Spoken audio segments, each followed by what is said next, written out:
verse 1 hanggang 6. Ay, nalaglag. Pakiano po, pakitulungan nyo. Amen. Minsan talaga, kahit nakita mo na nalalaglag ka. Ayan, sige po, basahin po natin. Babasahin ko po siya sa New International Version. Ephesians chapter 4, verse 1 hanggang 6. Ito po ang sinasabi. As a prisoner for the Lord, then I urge you to live a life worthy of the calling you have received. Be completely humble and gentle. Be patient, bearing with one another in love. Make every effort to keep the unity of the Spirit through the bond of peace. There is one body and one Spirit, just as you were called to one hope when you were called. One Lord, one faith, one baptism, one God and Father of all, who is over all and through all and in all. Tayo po ay manalangin. Ama namin Diyos, salamat po sa presensya mo sa umagang ito. Salamat Panginoon dahil sa tuwing kami ay nagsasama-sama, ang nais mo lamang iparanas Panginoon na yung dakilang pag-ibig. At Lord, kasama ng dakilang pag-ibig, pinapakita mo rin Lord ang iyong kabanalan.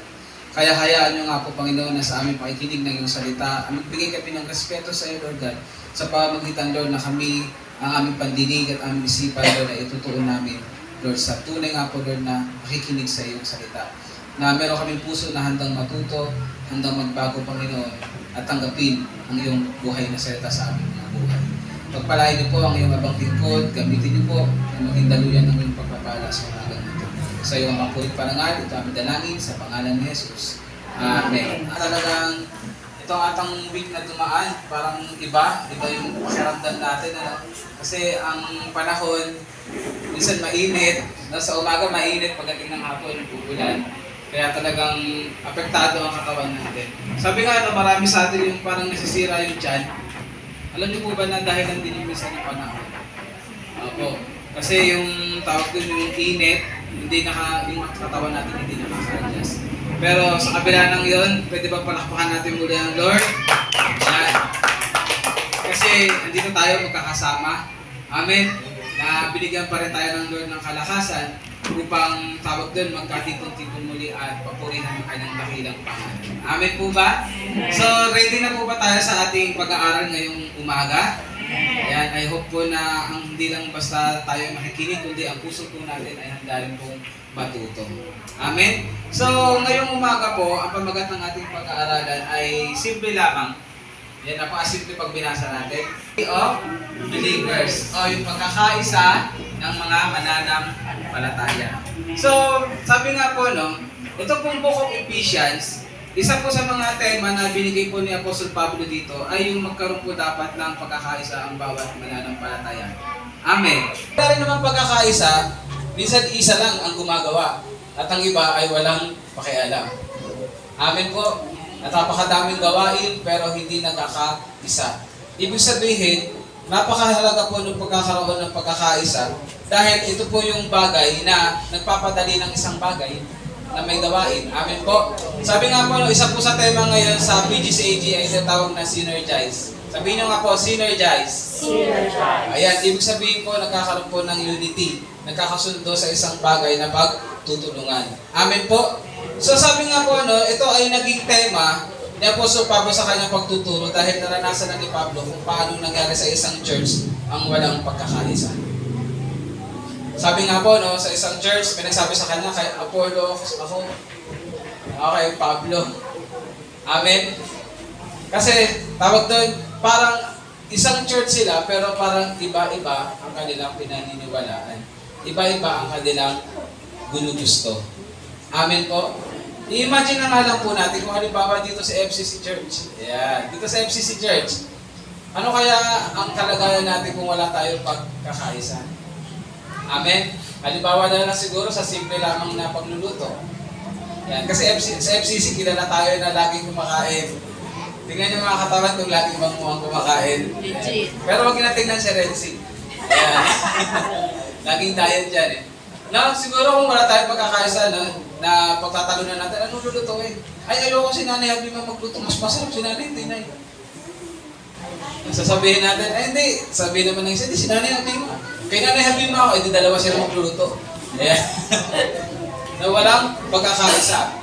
So, sabi nga po, no, napakahirap po na walang pagkakaisa at dapat itong gawing tema ni Apostle Pablo dahil naranasan niya na. Sa mga churches sa pinanggalingan, sa Corinthians, naranasan niya na kung paano pag walang pagkakaisa, ang hirap umusad ng isang iglesia. Amen po. Naniniwala ba kayo dun, mahirap umusap ang isang iglesia pag walang pagkakaisa? Halimbawa na lang po dito sa ating church, kung meron discipleship, pero halos lahat hindi nagkakaisa na magpasubmit, paano ubusan ang ating iglesia? Amen po.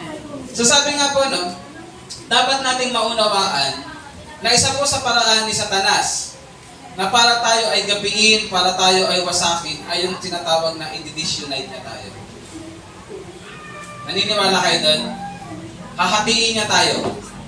Sabi nga po, no, saan niya tayo gustong i-disunite? Sa ating Diyos. Amen? Sa ating pamilya. Lalo na ngayon, pinupush na yung anong bilyon?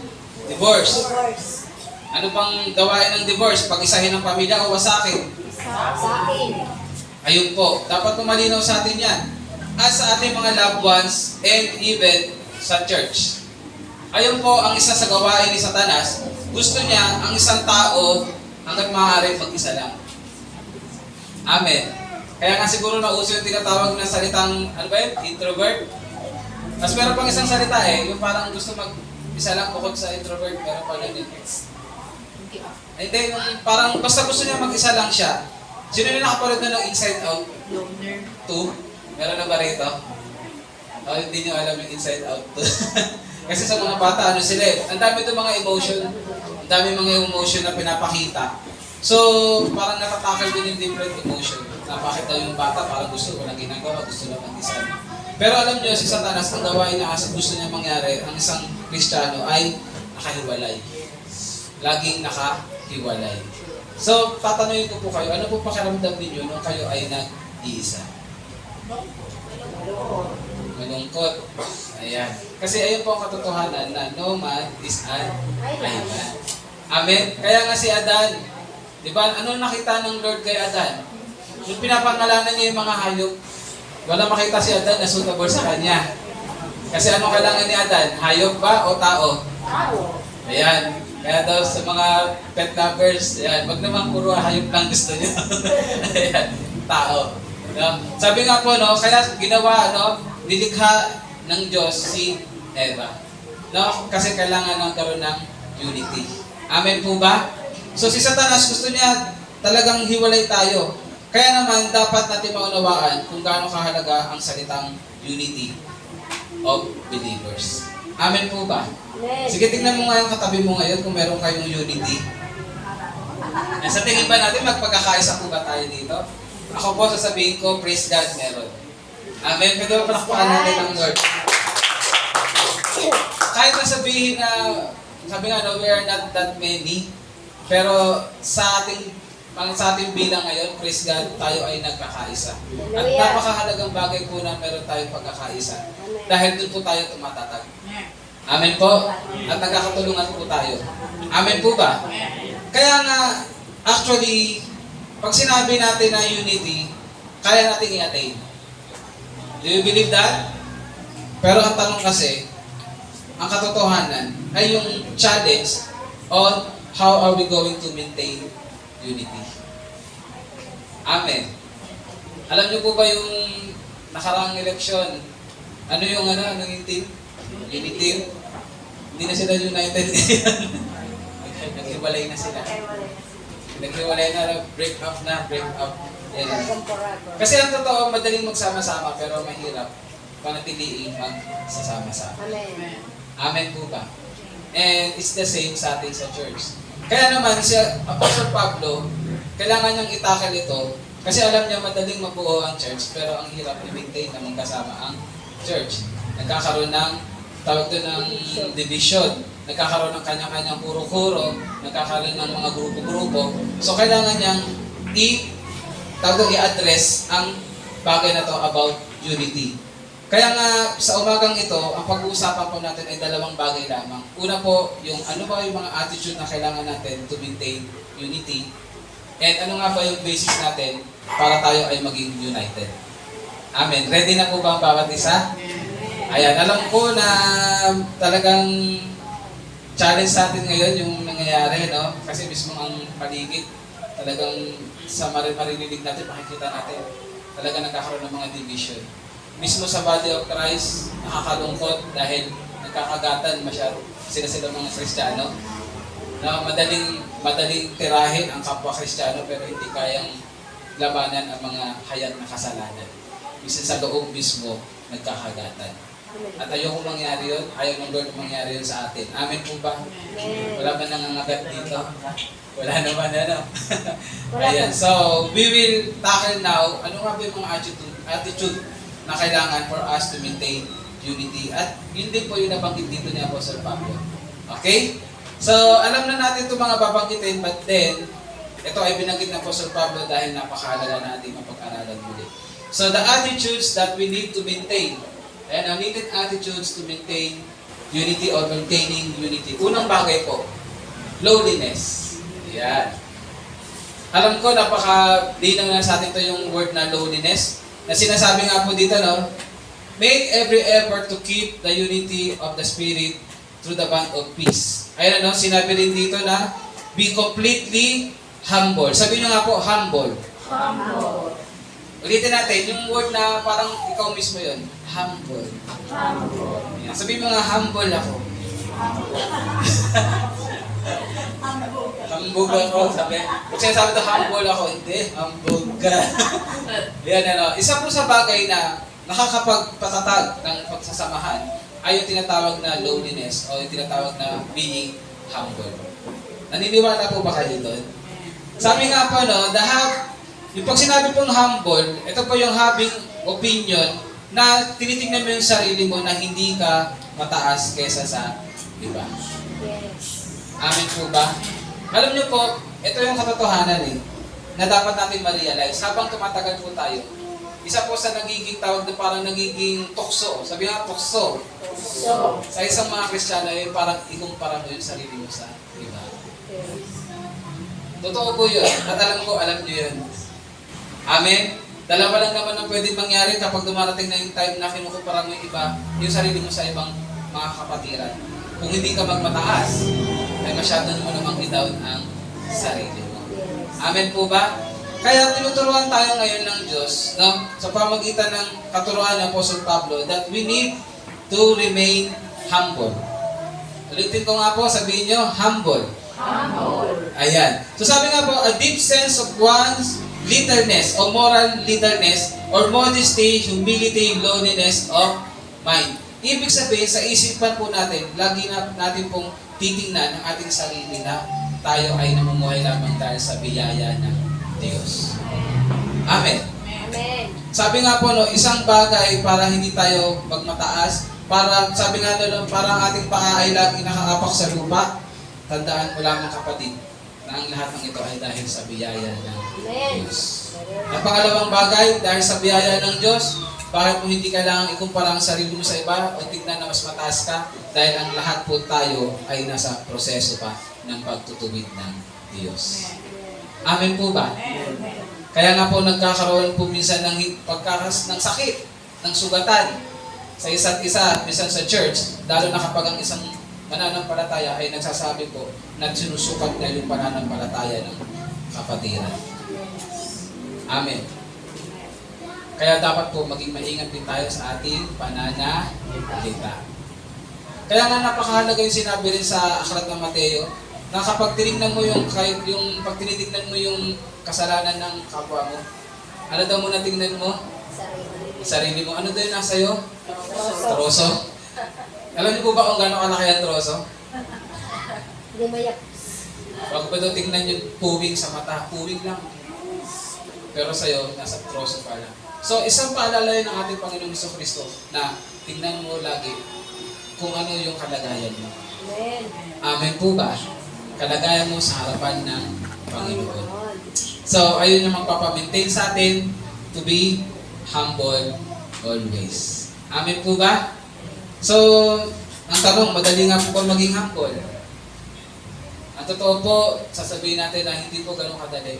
But then, makinig po tayo sa salita ng Lord at magagawa po natin sa tulong at biyaya ng ating Panginoon. Amen po. Amen. Ayan, sige sabihin mo sa katabi mo, remain humble. Remain humble. Ayan. Kasi nga, isa pa sa kalagayan na kapag wala po yung humbleness, ang lahat gusto maging ulo. Lahat gusto maging head. Lahat gusto mamuno. At doon po nagsisimula ang division. Kaya nga po ngayon nangyayari, nagka-division sila. Kasi merong gustong isang mamuno. Hindi naman tayo political, pero makikita kasi natin. Nagkakaroon ng mga kanya-kanyang mga tawag doon, yung desire. Hindi sila nagkakaisa na sa dapat takbuhin. Kaya ngayon ito gusto ko, ito naman yung gusto ng isa. So sa church, iwasan po natin ang mangyari ng bagay na yun. Amen po ba? Malinaw ang number 1. Next natin. Sabihin nyo nga po, 1, 2, 3. Gentleness. Yan. Tingnan mo ang katabi mo, gentle pa ba yan? Ayan, mapapakanta ba ang gentle mo naman? Ha? Lumapatalastas na yun, ivory. Alam nyo pa ba yan, ivory? Inabutan niya na ata, light boy. Ayun, Safeguard nila. so sinabi dito na be completely humble and gentle. Ano bang uri ng tao ang masarap talagang samahan? Ano ba yung gentle? Sige nga, ito sample lang pero huwag naman na ano. Sige nga, hawakan mo nga yung kamay ng katabi mo. Ayan. Gentle pa ba? Gentle. Marunong to. Saan hawakan mo na? Isipin mo na lang, pag sinampal sa iyo, masakit ba? Pag gentle, medyo hindi masakit ka. Pero pag puro kalmo na yan, pag sinampal sa iyo, dalawa. Na matigas na, malakas pa. Ayan ano. So, napakahalaga po ng gentleness. Ano nga po yung gentleness sa Tagalog? Hinahon. Hinahon. Alam niyo po, dahil sa bahay, natawa ako mga anak ko. Dahil sinasabi na si Dada, galit lagi. Sabi, pag naghahanap yan, pag di nakita, galit lagi. Lalo si Rian. Ano kaya si Rian eh, parang siya yung malakas ang loob na i-critic ako. Pero, minsan natatawa ako, tinatawanan ako, pero hindi ko binabaliwala. Kasi alam ko, waiting niya ng Lord para talagang paalalahanan na, oh, galit ka lagi, hindi ka na gentle. Ayan ano. So, sabi ko, baka sabihin sa church, baka sabihin nila sa church, pag kinausap ka, ang gentle mo. Sabi sa bahay, asan yung cellphone, asan yung charger? Ano? Pero sabi nga, ano, pag gentle kasi, talaga nagpapakita ito na yung tao ay merong calmness. Amen? Na meron siyang mararanasan mo sa kanya yung peace. Amen po ba? So sabi nga po, sa isang samahan, napakahalaga po na makita na ang bawat isa sa atin ay merong kahinahunan. Sabi niyo nga po, kahinahunan. Ang tanong kasi dyan, sa isang grupo ba dumarating ang problema? Yes. Dumarating ang gulo? Yes. Anong kailangan natin? Kahinahunan. Kalma. Kalma. Well, baby, kalma. Parang kanta, ano? Kalma. Kung ano nga, kinakanta nila eh. Ibig sabihin, dapat tayo alam din natin yung word na kalma. Kalma ka lang, hinahon ka lang. Oh, may kapatid na ganito. Oh, kalma ka lang, huwag ka munang gigil na gigil. Parang gusto mo lang pingutin. Kalma lang. Amen po ba? Di nakapag-church, kalma lang. Huwag mo na ako, ba't di ka nakapag-church? Saka ka naman. Kalma. Sabi mo nga, kalma. Kalma. Ayan, napakahalaga po. Kaya kasama nga po yun, di ba, sa bunga ng banal na Espiritu Santo? Gentleness. Kasi napakahalaga po. Kaya nga ating Diyos, napaka-gentle niya. Amen po ba? Naranasan mo na ba na ikaw ay nakagawa ng kasalanan at bigla kang pinalo ng Lord ng malakas agad? Hindi naman. No? Hindi naman, di ba? Yes. Napaka-gentle ng Lord. Oh yeah. Slow to anger, abounding in love. Nagpapakita yun how gentle our God is. Amen po ba? So, kung ang tatay mo ay gentle, dapat tayo rin ay gentle. May hinahon din tayo. Sabi nga po, pag sinabing gentle, this word can be translated as gentleness, mildness, or meekness. Ano po yung sinabing meekness? Dapat maanawaan natin. Pag sinabing meek, ito yung alam mo minsan na may kailangan ka sabihin na tama sasabihin mo. Amen. Halimbawa, mayroong nagkamali. Pero minsan, alam mo yung sasabihin mo. Pero wag ka agad magsasalita. Tingnan mo muna kung ang puso mo ay maayos. Kung ang puso mo ay, tawag doon, kalmado, bago ka magsalita. Kasi kapag hindi yan kalmado, ang pagkakasabi mo hindi magiging gentle. ano magiging ano siya tulad? Magiging tulad siya ng isang patalim. Imbis na imbis na makapag-share ka ng love, makakapag-share ka ng hurt. Amen po ba? Alam niyo po, sa aming mag-asawa, isa rin po yan sa natututunan namin. Yan, ano? Kasi dati talaga para akong Armalite na ano. Ngayon si ate yan na yung Armalite. Dahil pag hindi malinis po sa bahay, talagang ayan, no? Pero tawag doon, yun sinasabi na pag parehas mainit, no? Huwag kayo magsasabay. Kasi anong mangyari? Sasabog kayo. Kaya kailangan muna gentleness. Kailangan, isipin mo kung paano mo mahinahon na sasabihin. Let's see. Parang makulit, hindi natutulog. No, inuubo na, nagpupuyat pa. Paano mo sasabihin? Renzi, natulog na nga. Payat-payat mo na. Sige, sakitin ka. Di ba? Parang ang sakit naman na. Pero pag sabi mo sa Renz, ano balita ko? Ano ka ngayon? Ayan. Pahinga ka naman. Ayan. Di ba, gentle? Mag-ice cream ka mo minsan. Mag-ice cream ka. Ayan, ano. So, ano yung mas masarap na way na matatanggap nila yung isang salita? Gentle o yung harsh? Gentle. Amen po ba? Gusto niyo ng example lang napaka-gentle? Ang ating Diyos. Nung nagkasala si Adan at si Eva, sinabi niya ba, ba't kayo nagkasala? Ba't nyo kinain? Ano yung unang approach ng Lord? Nasaan kayo? Amen? Wala nang ibang the best example ng ating Diyos na. Nasaan kayo? Tapos nung sinabi na hubad po kami, sinabi niya ba, galit ba agad? Sabi niya, bakit? Kinain niyo ba? Gentle ba? Yes. Minsan tayo din, umamin na, ay, bakit ngayon? Inamin na nga eh. Umamin na, galit pa tayo. Ano? So, back to you, Pastor. No? Pero ang ating Diyos, grabe siya. Nagkasala na si Adan si Eva, napaka-gentle pa rin. Hinahon pa rin niya. So napakalaga sa isang grupo, lalo na sa church, na meron tayo yung gentleness. Ano man ang mangyari, ano man ang hindi pagkakaunawaan, kasi ano tawag doon, ayusin natin sa kalmadong pamamaraan. Amen po ba? Sige, tingnan mo nga ulit katabi mo kung mukhang naging gentle na. Ayan.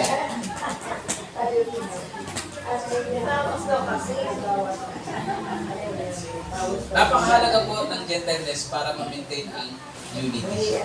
Amen po ba? Amen. Alam niyo po sa buhay din, sa buhay din ng mga apostol, minsan nangyari sa kanila nagtalo sila. Sobrang galit ni Apostol Pablo, kasi nga si Mark iniwan sila, nagkahiwalay sila. Kasi nangyari sa kanila ng harsh words na, matindi na yung mga salitaan, kaya nagkasundo silang maghiwalay. Amen po. So, nagkasundo sila pagkahiwalay na. Alam, divorce eh. No? Pero pag may gentleness kasi, sasabihin ko po sa inyo, pag nag-usap kayo ng mahinawa, kayang-kayang ayusin. Masarap ayusin. Amen? Amen. Alam ko, ito nag-apply lang, hindi lang dito sa church ngayon, pero nagkakaroon tayo ng karunungan kung paano natin ayusin din sa ating mga sariling tahanan, sa ating mga partners. Amen? Ayan. Pangatlo, makibasa nga po, 1, 2, 3. Long suffering or patience. Ayan. Alam niyo po, pag na-practice niyo po yung gentleness, magiging practice din natin itong long suffering. Ano nga po sa Tagalog yung long suffering? Pag-titiis. Sabihin niyo nga po, pag-titiis. Ayan. Napakahalaga po na meron tayong pagtitiis sa isa't isa. Sabi nga po, the idea here is one of patience or forbearance, long-suffering, slowness in avenging wrongs. Ibig sabihin, alam natin na sa bawat, sabi ko nga kanina, sa bawat kapatiran, no? Meron tayo minsan na hindi po kasi sabay-sabay ang ating pag-usap. Ulitin ko po, hindi po sabay-sabay ang paglago ng bawat Kristiyano. Ulitin ko po, kailangan maunawaan natin. Lalo na sa atin na makikita natin na ginagamit na tayo ng Lord. Hindi po sabay-sabay ang nagiging paglago ng bawat Kristiyano. Amen. Kaya kailangan po magkaroon tayo ng pagtitiisan sa isa't isa. Pag-unawaan. Amen po ba? Amen. Sabi nga po, we are in the process of sanctification. Tinutuwid pa tayo ng Panginoon, nililinis tayo ng Panginoon bawat araw. So, para mangyari na ikaw ay magkaroon ng pagtitiis sa kapwa, na kahit anong nangyayari sa kanya na parang ang tagal-tagal, parang ang hirap, parang ang tigas ng ulo. Amen? Ayun po ang maging takbo ng ating isipan na pag-unawa natin that we are all in the process of sanctification. Sabi nga po, when the body consists of members na who are not perfect. Sabi nga po, not perfect. At kadalasan nga po, ito ay nagkakasala pa. O minsan nakikita natin, mas pinipili pa rin magkasala. Parang ang hirap i-maintain ng unity. Pero alam nyo po, kapag nagkaroon po tayo ng pagtitiisan sa isa't isa, kaya pong i-maintain pa rin ang unity. Bakit po? Nagkakaroon po tayo ng tinatawag na acceptance. Sabi nyo nga po, acceptance. Kasi kung hindi mo kayang tiisin ng tao, hindi mo kayang i-accept. Ang gusto mo nang gawin agad, itaboy sa buhay. At sa isang grupo, napakahalaga po nun, lalo sa ating mga mananampalataya, that we accept each other. Amen. Kung paano tayo tinanggap ng Diyos in our imperfection, Amen. paano tayo tinanggap ng Lord sa ating mga flaws. Amen? Yes. Ganon din tinuturuan tayo that we need to accept each other, that we need to be patient with each other. Amen po ba? May natuturunan po tayo? Amen. Kasi po sa grupo po natin dito sa FCC San Jose, time will come, talagang we will be tested sa mga bagay na ito pinag-uusapan natin. And we are blessed dahil po napag-aaralan natin ngayon. We are being prepared po when that time comes. Amen po ba? Pwede bang palakpakan natin ng Lord? Kaya nga minsan may mga umaalis sa church, hindi ko na kaya tiisin, nakikita ko si Patayo pa lang si pastor, kasi ikot naman siya magtuturo. Pagpasok mo pa lang dyan, ay nandiyan dyan, lumiko na, dumiretso na dun. Pag hindi mo kaya tiisin, pag hindi mo, kung wala kang gentleness talaga, mas gugustuhin mong mag-disunite na lang. Amen po ba? Kaya nga pumasok ngayon dito yung number 4. Yung tinatawag natin, basahin natin 1, 2, 3. Bearing with one another. Pag sinabi kong bearing with one another, hindi lang ito basta nakikita mo na mayroong problema. Hindi lang ito basta nakikita mo na mayroong pagkukulang. Amen po ba?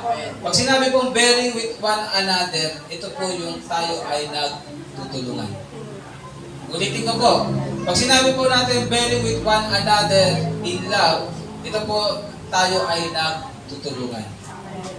Amen po ba? At isa ko laging prayer sa FCC San Jose sa atin dito ay hindi tayo mapagod magtulungan sa isa't isa. Amen. Hindi tayo mapagod na magtulungan bitbitin kung ano ang kailangan bitbitin problema ng isang kapatiran. Amen po ba? Kaya nga sinasabi dyan, bearing with one another, at dagdagan natin in love. Sabi nga po, it is also similar to long suffering, but it means also to sustain. Sabi niyo nga po, sustain. Sustain. Mapanatili. Ito po ay kailangan natin, tayo ay nagtutulungan para mapanatili ang pagkakaisa. Amen. Amen po ba? Kasi kapag hindi na tayo nagtutulungan, ibig sabihin hinahayaan na natin malaglag ang isa sa atin. At kapag may nalalaglag po, wala pong ibang mangyayari dyan dahil grupo tayo. Apektado po tayong lahat. Amen po ba? Kaya na wag mawawala sa atin yung bearing with one another in love. Sabi nga po, isang bagay ito na, praise God, dahil nakikita ko sa kapatiran, mag-text nga lang mag-text lang, biglang, ayan na tayo. Hindi pwedeng hindi tutulungan. Kaya mga kapatid, sa biyaya ng Lord, panatilihin natin yung attitude na yon. Panatilihin natin yung bearing with one another in love. Kapag may nag-text dyan, please pray for me. Isa yung sabay na tayo magkakatulungan ay panalangin natin. Pag may pangangailangan, puntahan natin. Amen po ba? Dahil ayun isa sa nagpapakita na we bear one another with love. Amen. So ano nga po yung 4? Basahin nga po natin. How we can maintain unity. 1, 2, 3. Lowliness, gentleness, long-suffering or patience, and bearing with one another in love. Alam niyo po, alam niyo, ako napakaano kasi pagdating sa government. Ayan. Kasi si Pastor nakapagtrabaho sa Taiwan. Nakapagtrabaho kami natin sa Taiwan. Isa po sa nabilib ako sa government sa Taiwan. Hindi po sila napakaraming party list, o mga party. Dalawa lang. At pag bumoto ang tao, hindi sila yung isa-isa, iba presidente, iba ang vice presidente. Ang botohan sa kanila by party. Ibig sabihin, yung dalawang party yung napaka-united doon. At kung sino yung mananalo doon, tingnan na lang natin kung gaano sila ka-united pag nanalo sila. Kasi hindi sila from other parties. So, ibig sabihin, yung nanalong party na yun, napakatindi ng unity nila. Nagkakaunawaan sila, hindi iba-iba yung kanilang mga, plano. Amen. At isa pa sa maganda doon, yung natalong partido, pag natalo na sila ay manunumpa na 100% susuporta sila sa nanalong partido. Amen. Amen. Alam niyo po, sabi ko, kung gano'n na nangyayari sa ating bansa, sa ating gobyerno, at idagdag pa natin to, ano kaya mangyayari sa gobyerno natin? Amen? Alam niyo po, bakit ba, sabi nila minsan kailangan hiwalay ang church sa government, di ba? Pero alam niyo po ang totoo, pag anong nangyari sa government, apektado din tayo. Kaya nga ang gawain natin dapat, we need to pray for our government. Amen. We need to pray for our leaders.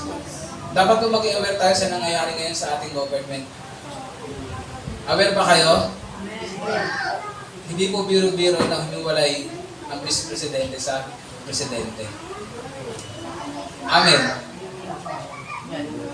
Kung minsan iisipan natin, trabaho lang natin, ganyan-ganyan lang, pero ang totoo po, matindi po ang nangyayari ngayon sa bansa natin. Dahil po, nawawasak ang ating government.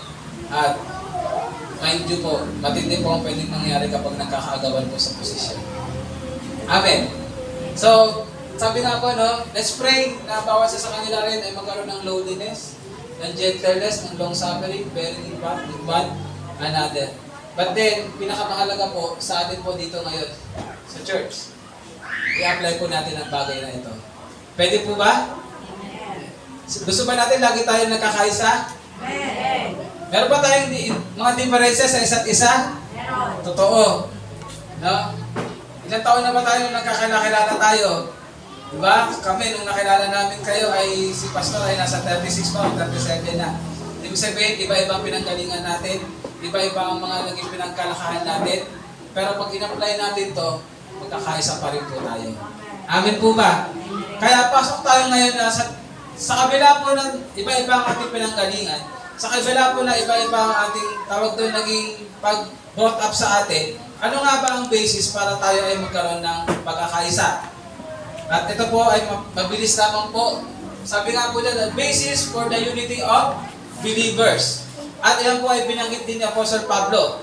Sabi nito, make every effort to keep the unity of the Spirit through the bond of peace. There is one body and one Spirit, just as you were called to one hope when you were called. One Lord, one faith, one baptism, one God and Father of all, who is over all and through all in all. Bakit po ba ang mga mananampalataya ay dapat mag-unite? O ano nga ba ang basis para tayo ay maging isa? Dahil po tayo ay belong po sa one body. Kaninong katawan? Yung mga sigurado, kaninong katawan? Kay Jesus Christ. Amen? Hindi ka na belong sa body ng Faith City Church, San Jose. Diba? Hindi ka na belong sa anumang mga grupo. Dapat tayo nakakaisa dahil tayo ay magkakasama at tayo ay kabahagi ng katawan ni Kristo. Amen. Sige nga, taas nyo yung kaliwang kamay niyo. Taas nyo yung kanan din. At handa nyo ang inyong kaliwang kamay, kurutin nyo ang inyong braso. Sige, kurutin nyo. Masakit? So, ganun po ang nangyayari pag tayo ay nagsasakitan. Apektado ang bawat isa. Amen po ba? Because we belong to the same body, we belong to the body of Christ, kapag tayo po ay hindi nagkakaroon ng united, tayo ay nagkasakitan, sinasaktan natin ang sarili natin. Malinaw po ba yun? So, we need to be united because we are part of the body of Christ. Pangalawa, the basis of our unity is because we have one Spirit. Meron pang ibang espiritu dito. Baka meron may ibang espiritu, no? Hindi. Dapat, nung tinanggap natin ating Panginoong Isus, Isang Espiritu ang kumikilos sa atin at yun po ay ang banal na Espiritu Santo. Amen po ba? Kaya sabi nga, no, kapag di ka marunong magpa-submit sa Holy Spirit, parang iba yung ginagawa mo. Kaya parang, ibang anong Espiritu ang nasa iyo? Kaya ano? Pero isa po sa way para tayo po ay maging magkaisa, ay sundin natin ang pinapagawa ng banal na Espiritu Santo. At wala pong ibang mangyayari kundi tayo ay magkakaisa. Amen po ba? Bakit? May iba bang pinapagawa sa iyo ang Holy Spirit? Iba bang pinapagawa kay Raj? Iba bang pinapagawa kay ano? Diba? Hindi naman po. Isa lang ipinag-uutos sa atin ng banal na Espiritu Santo at hindi po yan iba-iba. Amen po ba? Ang tanong ko, isang Espiritu ba ang tinanggap natin? Yes. Yan. Dapat alam natin yan. Pangatlo, one hope. Bakit nga ba tayo dapat magkaisa? Kasi isa lamang po ang ating pag-asa. Sino ang ating pag-asa? Ang ating Panginoong Jesucristo. At ano ang pag-asa natin inatay sa Kanya? Ang Kanyang muling pagbabalik. May iba ka ba bang inaantay? Bukod sa jowa. No? Sabi nga nung isang way para tayo ay talagang magkaisa dahil isa lang naman din ang ating inaantay na pag-asa. Kundi ang ating Panginoong Jesucristo. Amen po ba? Ayan. Then, pang-apat, one Lord.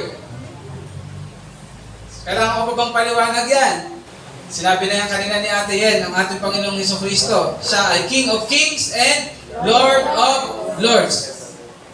Hindi na tayo magkakaisa dito kung makikita sa buhay mo na ang Diyos mo ay pera, kung ang Diyos mo ay sarili mo, o ang Diyos mo ay ang mundong ito.